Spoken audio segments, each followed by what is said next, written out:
Hi, I'm Charlie, talking to you from Anarchy Acres here in Mount Pleasant, Wisconsin, and today I'm talking about red Fife wheat. This is a wheat that I've been growing here for I think 5 or 6 years, selling and distributing, and I want to tell you what I use it for, what I think it's good for, and also about the history and its Wisconsin connection from 1860.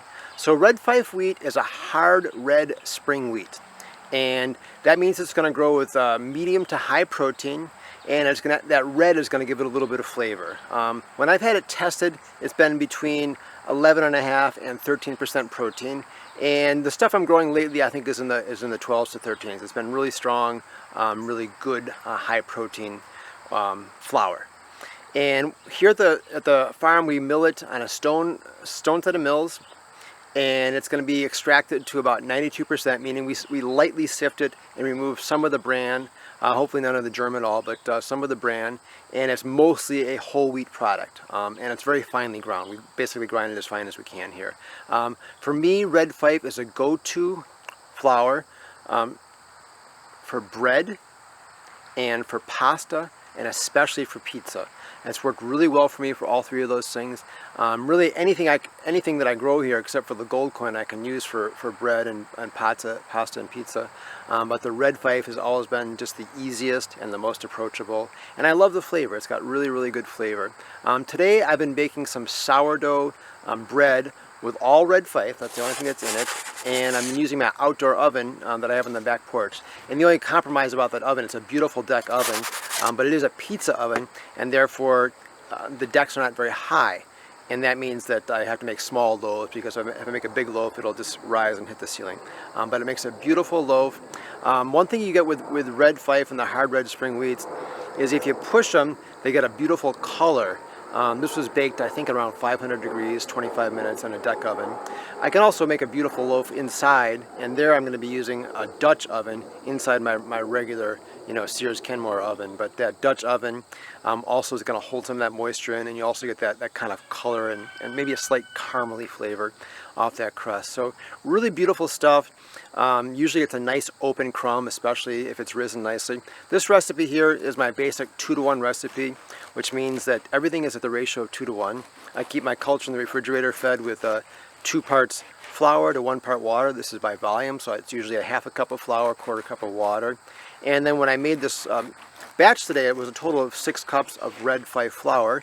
The first build was a cup of water and 2 cups of flour, a little bit of culture, of course. And I let that sit for overnight. That's kind of what I do these days. It's just easiest to do that first build. Just let it sit overnight. It can go anywhere from 8 to 16 hours, really. And then the second build was 4 cups of flour, 2 cups of water, plus everything from the first build, and a little a bit of salt, usually about a tablespoon of salt for this amount of bread. And that was a little quicker, so maybe about 6 hours from that second build to coming out of the oven, something like that. So just let it bulk up once, 2-3 hours, 4 hours. Could go a lot longer if you wanted to put it in a cool place, or you could even stick it in the refrigerator for up to 24 hours. But lately I've been doing my second builds fairly fast, 4 hours, and then 1.5 hours of final shaping and proofing, and then right into the oven. So history of red Fife. What makes it fun is red Fife was, first of all, a commercial monster, very well known from the 19th century. It was probably the most common and most dominant hard red spring wheat, starting around 1860, for most of the second half of the 19th century and the first part of the 20th century. It's named for the farmer David Fife in Ontario, Canada, who kind of found it. The legends are a little different, but apparently a very small amount was obtained. And David Fife was interested in it. He noticed it, started growing it, and once he grew out his sample, he started growing it commercially. Did very well with it. His neighbors started growing with it, and also doing well. Later, we've discovered that the origin of it is probably a wheat called Halichenka, which came from Ukraine. Big surprise. Ukraine and Crimea are really the origins of most of the modern, really interesting wheats. Just seems, for whatever reason, centuries ago, they just produced a lot of really interesting, great wheats. So, of course, the ones we're usually talking about with Ukraine and Crimea are the turkeys, which are red winter wheats. but this is a red spring wheat. I've grown this winter habit, by the way, planting it in the fall, but it does not produce a very good crop at all.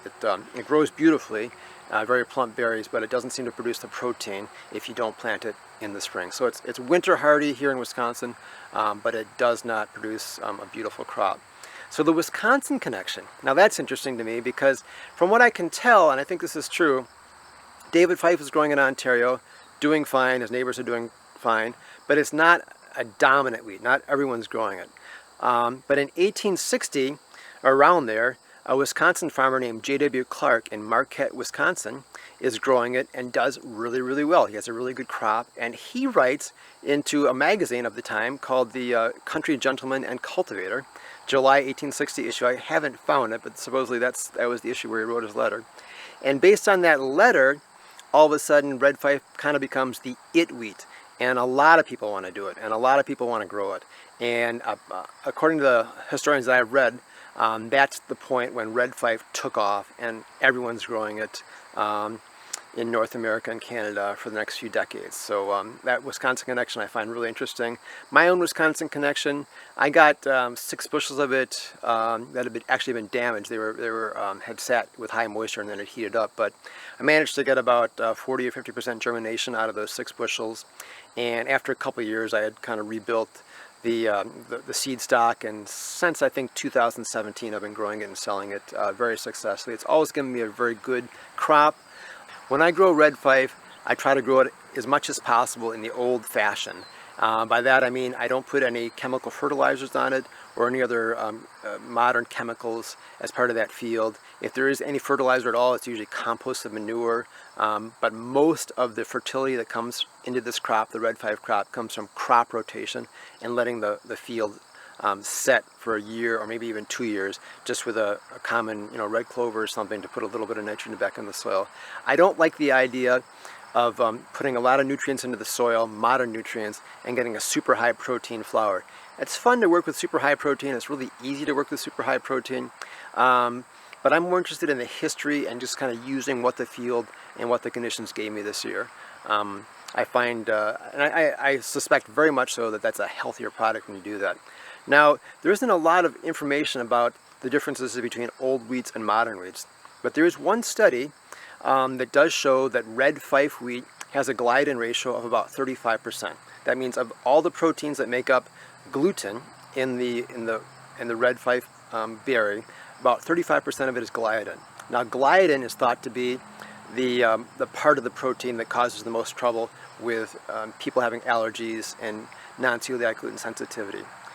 Modern wheat typically has 80% gliadin ratio. In other words, of all the proteins, 80% of it is gliadin. And that's possibly why many people have trouble eating modern wheat.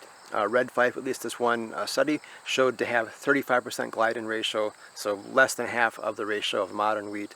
And I also find that really intriguing. So I have just great luck with this. I'm going to slice into one of these loaves in just a minute, and I'll let you see what it looks like inside. I eat probably, about a loaf like this every other day. I eat a lot of this, and I really like the Red Fife, and I hope you enjoy it too. So use this Red Fife for a great looking bread, great looking pizza, great looking pasta. You can use it in cookies and cakes. It's not going to be quite as nice as the Gold Coin or even Wisconsin #2, but it'll work for everything, and especially well for bread, pizza, and pasta. Thanks so much, and I hope you enjoy whatever you're doing in the kitchen, and I hope the products here at Anarchy Acres can help you out. Thanks.